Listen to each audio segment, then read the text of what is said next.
Welcome back to Cheche here on Citizen TV. Retired Major General Charles Munzia, a former Director of Military Intelligence, as well as Michael Mayer, Dean of the New Graduate School of Media and Communications at the Aga Khan University, are today's guests, helping us pick out the lapses and lessons learned, that we can learn from the Westgate terror siege. We've talked about the lapses, we're moving into the lessons, and one of those, of course, we were hearing before the break was that we need a thorough a thorough inquiry into not just the Westgate attack, but security lapses around the country. David, you were making that point. But what about the penalties? Because Kenyans were notorious for the lack of accountability. What do you think should happen? Because clearly we're told that cabinet secretaries were warned, didn't do anything, didn't respond to emails. No plan was formulated as a result of this warning. Now, there's been argument here about whether there was a specific time frame, but for most people watching and consuming the news coming out of this, it was specific enough to have engaged the public in being more vigilant. What do you think should happen? David? Oh, well, I think that people need to take responsibility, and that is the whole point of being in charge. If your officers don't function, you need to replace them. You need to cause them to work. If they don't work, you need to leave. Because what's the point of you saddling an institution when it's not functioning and things like this happen? But what does responsibility, before you move on, what does responsibility look like? Because beyond heads rolling, we had a suggestion that there should be penalties. We haven't had that in the I don't know what Michael means by penalties, public penalties. Criminal because negligence. Unless, yes, that's the whole point. But that's a process. And such a process can only commence after establishment. Like, say, a commission of inquiry makes these findings that there was negligence, which is criminal in nature, by this officer, whether it's the director of intelligence or the commissioner of police or CID or whatever it is, whoever it is, then action can issue after that. And that's why the due process is important for anybody. Otherwise, there'll be injustice occasioned to a lot of people. But my concern, though, Woodwork, is, Major General is here, and I don't think that I or the country would be satisfied with his assessment that, that operation was successful. Because I'm looking for the success. I can't see it. We didn't capture the terrorists. Well, we might have chased them. They might have retreated to Somalia, as they have alleged. Or we might have killed them. There's no evidence of it. Did we rescue people from the mall? Olelenku, the cabinet secretary, kept talking about all the hostages have been rescued. We never saw one. And he used the most unfortunate word when he said insignificant numbers. I am looking for the success of the operation, and I don't see it from the KDF or our security forces. Well, the hostage crisis, the attack ended. But what is the success? In the mere ending, or in the rescuing of people we brought out and said, these are accounts, I was trapped under there, and the KDF came, and they did this gallant job, and I was pulled out of there, and here I am. I think the success of this operation is obvious. The KDF and the police, according to me, did an excellent job. We had more than 1,000 Kenyans who were freed and who were hostages in the building, and they were able to get out of the building. They were freed. I think we need to be careful about the choice of words. We don't know that 1,000 people were hostages. We know that about 1,000 people may have been trapped. We're not sure how many were taken hostage. Yeah, because within that building, General, there would have been maybe 20 hostages held in a room. Yeah. The rest may have been trapped within Westgate. They were not necessarily hostages. Terrified, scampering for safety and so forth. And, the shootout enabled them perhaps to escape. As we saw. And I think the most important thing to ask ourselves is how many hostages were saved immediately the special forces got to the mall. Yeah. Because we are talking about the initial stages where we had even civilians and, the Hindu community playing a big role, the Red Cross and individual Kenyans who did a lot to save lives. But between the time the special forces came in up to now, how many people were saved or moved out of the mall? That's a question. The question. Before the military go for any operation, they would have what they call the end state, the objective and what they intend to achieve. When they move to the place, they are going to neutralize the terrorists and free the hostages. I believe, and this happened. So you can talk of successes of the operation rather than failures. When you talk about casualties in any operation, you're bound to have a number of casualties. But Kenyans have been grappling with questions, and particularly the media are asking a lot of questions. We have training at the International Peace Support Training Center at Karen, which trains civilians, the military, the police, and all the interagency forces are actually trained there. And I would like to invite the media to take their people for training there, so they will know exactly how to operate.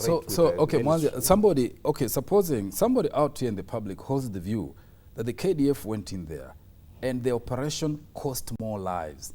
People who were trapped in there had buildings collapsing on them, that the rescue operation was not smartly executed, and so the casualties were high. Wouldn't that be a measure of the success or failure of the operation? Well, there is one other element here that is more current in the news than perhaps some other things, and we haven't touched on. That's the question of looting. Yes. Many of the merchants have gone into the mall and found much of their valuable stuff gone.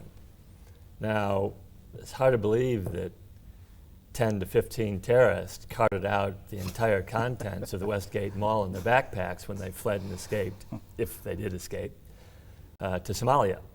So, and certainly people who were in the mall and fled didn't break into cases of Rolex watches and bank vaults, make off and bank vaults, you know, under fire, using this as an opportunity to slightly enrich themselves. Now, where did all this stuff go? That's going to cause some very painful questions. Well, painful answers as well. I mean, I think the point is that we do recognize that we saw security personnel going in, risking their lives, as we saw from the numbers of people being killed. What we're doing, and what the Commission of Inquiry will do, is to review the lapses and the lessons learned. And so the question we're asking you, sir, as a former military intelligence officer and as a military expert, is what could have gone better. For instance, where are the bodies of the people who were killed? Why haven't we seen them? If, for instance, well, not for instance, we know that there's been looting because we've seen the merchants with shops at Westgate complaining. How do we establish what happened there? And what does it say about a country? We've been lauding our security forces as heroes, and then we find out that, you know, there was looting. I think the issue of the bodies, the military will not go just, like I've said before, showing you bodies which have not 100% been identified. Okay, so then you've made that point, so we acknowledge then that we can't be sure that 8 terrorists were killed. I'm sure that, you know, some information will be able to be released once they identify the individuals. Okay, so let's move on then. We've seen the KDF. We saw them risk their lives for us. One soldier was laid to rest yesterday, and we hail them as heroes. But then what happens with the looting? And this is not just being laid at the doorstep of the KDF, but also the police. Unfortunately, a lot of people are talking about looting which took over. I have no information. I'm not quite sure. But for the KDF, if I can speak from my experience, if you end up using guns and you're in an operation, the final thing we end up doing, you cannot even go home with a single bullet. You're actually inspected bodily. At the end of, and you even, we have, it's like an oath. You actually declare that you do not have anything in terms of, you remain with that. So for the military, I can I'm very, very sure. But when it comes to other security forces, their procedures. I think General You can't Mwanzia, speak for I think them. the commission will help us to do that. But what Kenyans are aware that from the time the special forces entered the mall, there was no looting. The terrorists did not root. The hostages did not loot. Who did it? And it's only the forces who are there, either from the army or the police. Yes. But I think the lesson, Woodwork, you asked a very good question, the lessons that we have learned from this, and especially when it comes to the response, especially from the cabinet. And I think the big lesson we have learned, and I've been asking myself and as an individual, this issue of vetting and the president appointing individuals.